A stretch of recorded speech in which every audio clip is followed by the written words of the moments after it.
Confirmé par Flick, Dani Olmo et Lamine Yamal sont prêts pour demain. Ça les gars, c'est des nouvelles qui donnent le smile. Parce qu'on a certes des problèmes en défense, mais en attaque et au milieu de terrain, du choix les gars, on en a trop. Et franchement là les gars, on va kiffer. Dani Olmo a participé au match à effectif réduit aujourd'hui et sera disponible demain. Lamine Yamal également, aucun problème. J'espère qu'on va enfin pouvoir assister à une bonne concurrence entre Dani Olmo et Fermin Lopez. Ces derniers matchs sont un peu plus compliqués pour Fermin et on espère que cette pause a pu lui faire du bien. Et Dani Olmo était parti sur une bonne lancée, mais malheureusement il s'est blessé à l'épaule. Il crée le penalty contre l'Atlético et il est buteur contre l'Atlético et il se blesse. J'ai hâte de voir comment Flick va gérer cette animation offensive car des joueurs il en a. Dites-moi dans les commentaires si vous étiez Flick, ce serait quoi votre 11 titulaire actuellement. Mais en tout cas entre Yamal, Rashford, Rafinha, Olmo, Fermin, ça va être un véritable casse-tête pour Flick. Bon courage pour mettre tout le monde d'accord. En tout cas, ce qui est sûr, c'est que si pour cette deuxième partie de saison, les joueurs sont épargnés par les blessures, on va se régaler.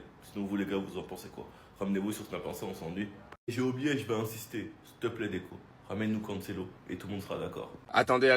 J-1 avant le match espagnol contre le Barça, on a eu le droit à quelques infos. Hansi Flick en conférence de presse, c'est un match intéressant. L'Espagnol fait un travail exceptionnel et l'équipe joue bien. Nous devons être attentifs et jouer à notre meilleur niveau pour l'emporter. Lamine Yamal et Dani Olmo sont prêts pour le derby. Ça, c'est une excellente nouvelle et ça fait plaisir à savoir. Hier soir, on avait appris que malheureusement Lamine Yamal n'avait pas fini l'entraînement. Et d'après les rumeurs, ça nous disait que c'était rien de grave. Et connaissant le Barça, on n'était pas encore serein à 100%, mais avec les propos d'Hansi Flick, maintenant on l'est. Ronald Araujo ne reviendra pas tant qu'il ne l'aura pas décidé. Comme on le sait tous, il a déjà repris l'entraînement. Maintenant, pour la date de retour, on verra bien. Peut-être que finalement demain il sera dans le groupe, ou si c'est pas le cas, je pense qu'il sera présent pour la Supercoupe en Arabie Saoudite. Il est normal que l'ambiance soit tendue. L'an dernier, ce n'était pas facile de jouer là-bas non plus. Je ne vois aucune différence et Johan Garcia cette semaine, il est calme, il a confiance en lui et demain il voudra le prouver. Quand je regarde la ligne défensive, je pense qu'il nous faut un joueur de plus à ce poste. On verra bien. Il faut que ce soit une solution judicieuse. On verra bien si le Barça recrutera pendant le mercato hivernal, même si à l'instant T pour moi je pense qu'on va ramener personne. Et à tout moment il pourrait y avoir une recrue du style Cancelo ou un truc du genre. Bref, en tout cas rendez-vous demain pour le match qui sera à 21h. Et s'il vous plaît le Barça, pas le droit à l'erreur. Sorti plus tôt à l'entraînement parce qu'il était malade, il est finalement bien présent et sera là demain, vous en faites pas. Les dernières infos concernant le Joanico, concernant le derby de demain, on en parle tout de suite. Pour celles et ceux qui s'inquiétaient, comme je viens de le dire, il sera présent, vous en faites pas. Un derby, l'homme des grands soirs, qui progresse sans cesse, sûr qu'il sera là. Il était malade mais il s'est fait tout beau en plus. Demain c'est jour de derby, demain c'est jour de Joanico, voilà. Porter un héros après le maintien contre l'Espagnol. Faut savoir, on est riche ou on n'est pas riche? C'est l'accueil qu'ils veulent lui donner demain. Pedri est là également de retour, ce qui veut dire qu'il va être probablement titulaire. Concernant l'arbitre, ça va être un Catalan. Ça va être un Catalan. Donc là, il n'y aura pas de Mon nom est Victor Garcia Verdura. Voilà, c'est lui, il nous a déjà arbitré, mais sa tête ne me rassure pas. En tout cas, ça va être un match particulier pour monsieur Johan Garcia. Et merci, on a fait le bon deal parce que jusqu'en 2031 pour 25 millions, waouh. Il nous a sauvé tant de fois, là, c'est tellement à l'image. Johan Garcia qui sauve le Barça contre Villarreal. Si on a un clean sheet, c'est grâce à lui. Ayo, si on fait match nul, c'est grâce à lui. Performance qu'il est capable de sortir avec des 100% de passes. Ça va être fou même en Ligue des Champions parce que le 2-0, c'est surtout grâce à lui. Sur la continuité de ce qu'il a fait de fou, je crois qu'il a apporté plus de 8-10 points pour sauver et maintenir l'Espagnol, quoi. Pourtant, les joueurs, j'ai pas l'impression qu'ils lui en veulent d'être venus au Barça, contrairement aux supporters. En tout cas, c'est un autre contexte, contrairement à l'année dernière. Peut-être qu'on va le gagner sûrement, en tout cas. Mais cette équipe est 5e et il ne faut pas la sous-estimer, l'Espagnol. Donc prenons les 3 points et rentrons. Tapez les gens en Supercoupe là-bas. Espagnol-Barcelone, vous allez vous méfier.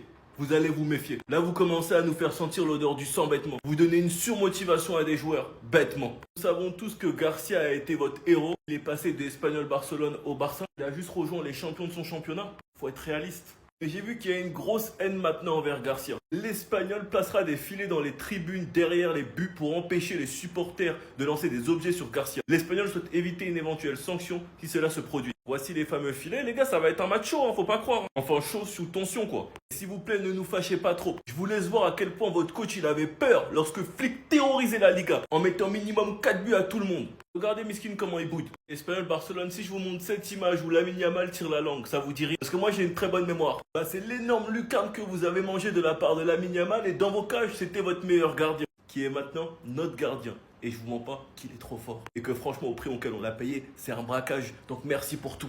Il ne faut pas oublier une chose, le Barça c'est une famille. Faut pas commencer à déclencher les hostilités. Sinon au moment clé, les deux vont se fâcher. Vous êtes prévenus.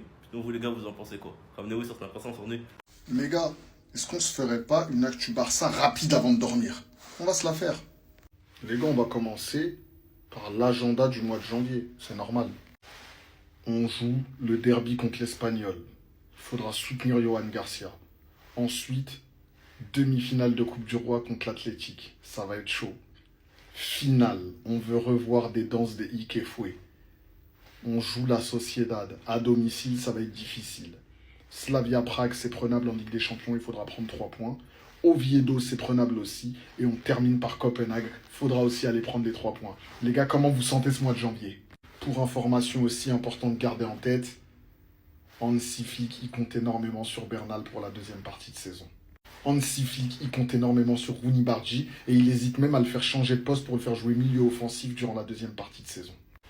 Fabrizio Romano, il nous a dit aujourd'hui, il y a quelques heures, que normalement le FC Barcelone et Cancelo, ça ne devrait pas se faire. Le FC Barcelone suit la situation de près, mais pour l'instant, Cancelo, il n'est pas ouvert à diminuer son salaire pour venir au FC Barcelone. Regardez la différence entre Gavi et Araujo, les gars. Gavi, il est blessé. Une blessure de zinzin. Même son chirurgien, il était choqué. Même son chirurgien a dit, j'ai jamais vu ça de ma carrière. Malgré ça, il va se déplacer jusqu'en Arabie Saoudite pour aller assister à ce match. Pour aller assister à cette super coupe plutôt. Le match du Barça contre Bilbao, peut-être la finale contre le Real ou l'Atlético. Pendant qu'Araujo, les gars, le mec était pas blessé, il avait rien du tout, il devait continuer à être dans le groupe de l'équipe, il devait continuer à s'entraîner, le mec a pris congé de lui-même, voilà, alors que justement, comme je vous dis, non seulement il n'avait pas de blessure, mais qu'en plus de ça, voilà, il vient de te plomber juste avant. Vous comprenez la différence, les gars, entre un joueur qui aime le club, entre un joueur qui se bat pour le club, et qui se battra en dehors du terrain et sur le terrain, et un joueur qui en a rien à foutre du club, voilà les gars. Et il y a toute la différence, les frères. Et c'est pour ça que je vous le dis encore une fois. Mais Araujo, je ne vais pas le lâcher. Je ne vais pas le lâcher, mais il est hors de question que ce joueur remette un pied avec le maillot du Barça. C'est hors de question.